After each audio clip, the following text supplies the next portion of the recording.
ತುಂಬ ಸಿಂಪಲ್ಲಾಗಿ ಮನೆಯಲ್ಲೇ ಮಕ್ಕಳಿಗೆ ಬನ್ ಕೇಕ್ ಮಾಡಿಕೊಡ್ಬೋದು. ಮಕ್ಕಳಿಗೆ ತುಂಬಾ ಇಷ್ಟ. ನಾನು ಒಂದು ಬಟ್ಲಿಗೆ ಅರ್ಧ ಲೋಟದಷ್ಟು ಮೊಸರು ತಗೋತಾ ಇದ್ದೀನಿ, 1 ಲೋಟದಷ್ಟು ಸಕ್ಕರೆ. ನೀವು ಅಳತೆಗೆ ಅಂತಲೇ 1 ಲೋಟ ಎತ್ತಿಕೊಳ್ಳಿ. ಆ ಅಳತೆ ಪ್ರಕಾರನೇ ಅರ್ಧ ಲೋಟದಷ್ಟು ಮೊಸರು, 1 ಲೋಟದಷ್ಟು ಸಕ್ಕರೆ ಹಾಕ್ಕೊಂಡು ಈ ರೀತಿ ಚೆನ್ನಾಗಿ ಮಿಕ್ಸ್ ಮಾಡ್ಕೊಳ್ಳಿ. ನೋಡಿ, ಈ ಥರ ಫುಲ್ಲು ಪೇಸ್ಟ್ ಆಗಬೇಕು, ಹೀಗೆ ಮೆಲ್ಟ್ ಆಗಬೇಕು. ಅರ್ಧ ಲೋಟದಷ್ಟು ಅಡುಗೆ ಎಣ್ಣೆ ಹಾಕ್ಕೊಳ್ಳಿ. ನೀವು ಯಾವ್ದು ಯೂಸ್ ಮಾಡ್ತಾ ಇದ್ದೀರಾ ಅಡುಗೆಗೆ ಆ ಎಣ್ಣೆನೇ ಹಾಕ್ಕೊಳ್ಳಿ. ನಾನೀಗ ಸನ್ಫ್ಯೂರ್ ಹಾಕ್ಕೊಂಡಿದ್ದೀನಿ. ನೀಟಾಗಿ ಕೈ ಆಡ್ಕೋಬೇಕು, ಯಾವುದೇ ರೀತಿ ಗಂಟಿಲ್ದಂಗೆ ಮಿಕ್ಸ್ ಮಾಡ್ಕೊಳ್ಳಿ. ನಾನೀಗ ಅದೇ ಲೋಟದಲ್ಲಿ 2 ಲೋಟದಷ್ಟು ಗೋಧಿ ಹಿಟ್ಟು ಹಾಕೋತಾ ಇದ್ದೀನಿ. ಗೋಧಿ ಹಿಟ್ಟಾದರೂ ಹಾಕೋಬೋದು, ಮೈದಾನಾದರೂ ಹಾಕೋಬೋದು. ನಾನು ನನ್ನ ಮಗಂಗೆ ಮಾಡ್ತಾ ಇರೋದ್ರಿಂದ ಗೋಧಿ ಹಿಟ್ಟು ಹಾಕ್ಕೊತಾ ಇದ್ದೀನಿ.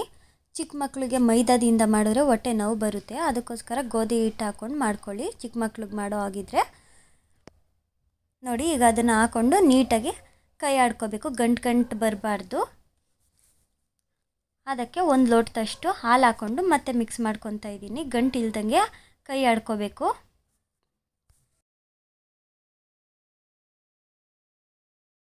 ನೋಡಿ, ಒಂಚೂರು ಗಂಟು ಇಲ್ದಂಗೆ ನಾನು ನೀಟಾಗಿ ಕೈ ಆಡ್ಕೊಂಡಿದ್ದೀನಿ.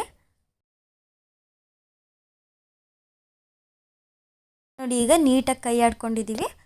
ಈಗ ಲಾಸ್ಟಿಗೆ ಸಕ್ಕರೆ ಮತ್ತು ಏಲಕ್ಕಿನ ಪೌಡರ್ ಮಾಡಿಬಿಟ್ಟು ಅದಕ್ಕೆ ಹಾಕ್ತಾಯಿದ್ದೀನಿ. ಅದು ಒಳ್ಳೆ ಫ್ಲೇವರ್ ಬರುತ್ತೆ, ಅದಕ್ಕೋಸ್ಕರ ಹಾಕ್ಕೊಂಡು ಈಗ ಮಿಕ್ಸ್ ಮಾಡ್ಕೋಬೇಕು.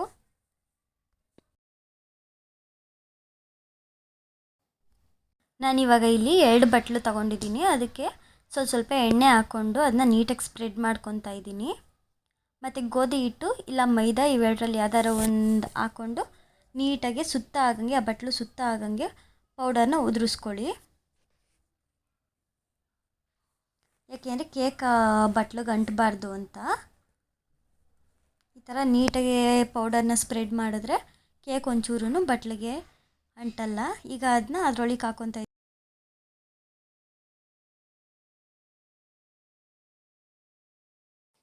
ನಾನು ಕುಕ್ಕರಲ್ಲಿ ಇಡ್ತಾಯಿದ್ದೀನಿ. ನಿಮ್ಮ ಹತ್ರ ಇಡ್ಲಿ ಪಾತ್ರೆ ಇದ್ದರೆ ಇಡ್ಲಿ ಪಾತ್ರೆಯಲ್ಲೇ ಇಕ್ಕೋಬಹುದು. ಈ ರೀತಿ ಇಕ್ಕಾದ್ಮೇಲೆ ಅದು ಬಿಸಿ ಬಂದಿದೆಯಾ ಅಂತ ನೋಡಬೇಕು. ಕಾವು ಬಂದಿದ್ದರೆ ಆಮೇಲೆ ಕೇಕಿಂದ ಇಕ್ಕಬೇಕು.